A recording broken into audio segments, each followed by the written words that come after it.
What's up, everybody? It's the Common Sense Investor coming at you with another video. And in this video, I want to talk about the motion to dismiss by the New York Stock Exchange as it concerns to the Matthews Aufhalter lawsuit, okay?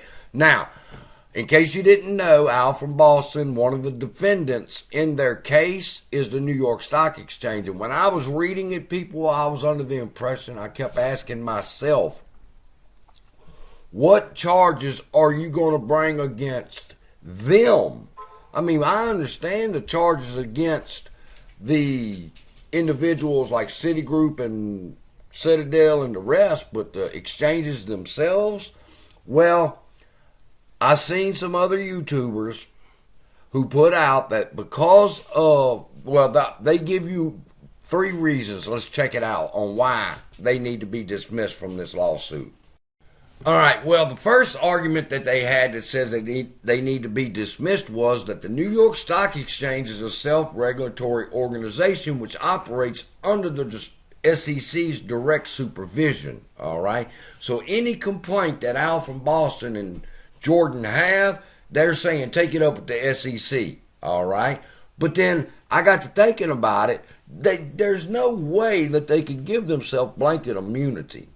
And since we're dealing with the New York Stock Exchange, I sat back and I got to thinking, we're trying to prove market manipulation. So how can we do that in reference to the New York Stock Exchange? And I had to go back in my mind from way back that I knew about the New York Stock Exchange, and that was they used to sell seats on the New York Stock Exchange. And if you had enough money, you could get a seat on the New York Stock Exchange and you could influence policies that way, all right? Morgan Stanley, BlackRock, State Street, people like that, they would sit on the board of the New York Stock Exchange. That was the way things used to be, okay, people? And what I found out was who owns the stock exchanges. All right, and if you scroll on down to the New York Stock Exchange, it tells you the New York Stock Exchange is a publicly traded company. They took the New York Stock Exchange public. That's interesting, and is far and away the largest exchange in terms of both exchange market capitalization and exchange traded value. According to the World's Forum of Exchanges, the New York Stock Exchange has a market cap of $27 billion as of April 2022. Once owned, now here's where it gets good, once owned entirely by its members on the floor. That was what I was talking about, the Morgan Stanleys and the rest of them of the day. I didn't realize it changed. The New York Stock Exchange went public in 2006 after acquiring, I'm not even going to try to pronounce it, and then Euronext in 2007 and the American Stock Exchange in 2008, okay? Now that means all these got rolled up in acquisitions, and the New York Stock Exchange was finally acquired by the Intercontinental Exchange, known as ICE, I-C-E, as of 2013.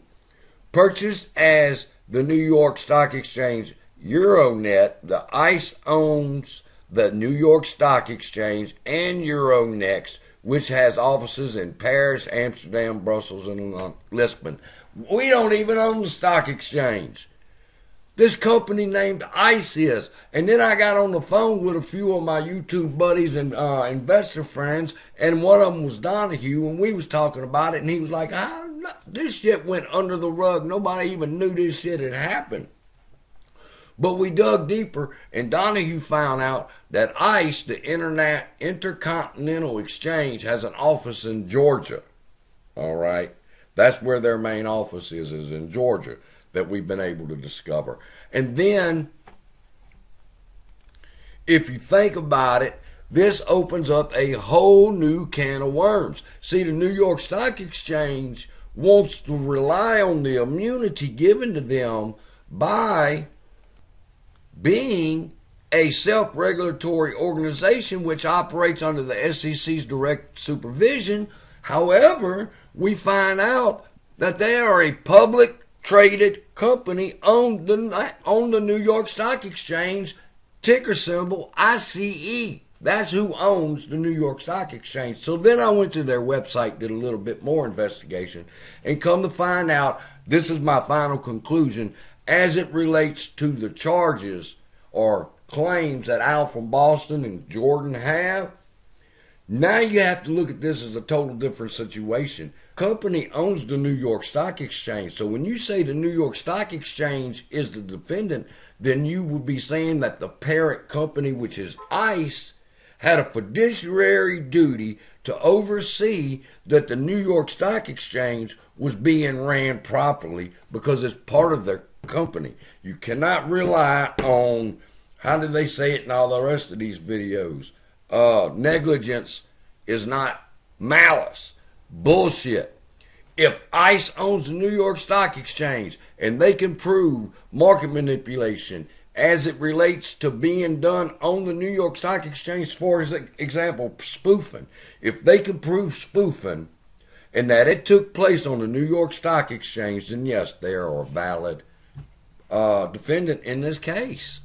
I don't care what some people think about the SRO shit.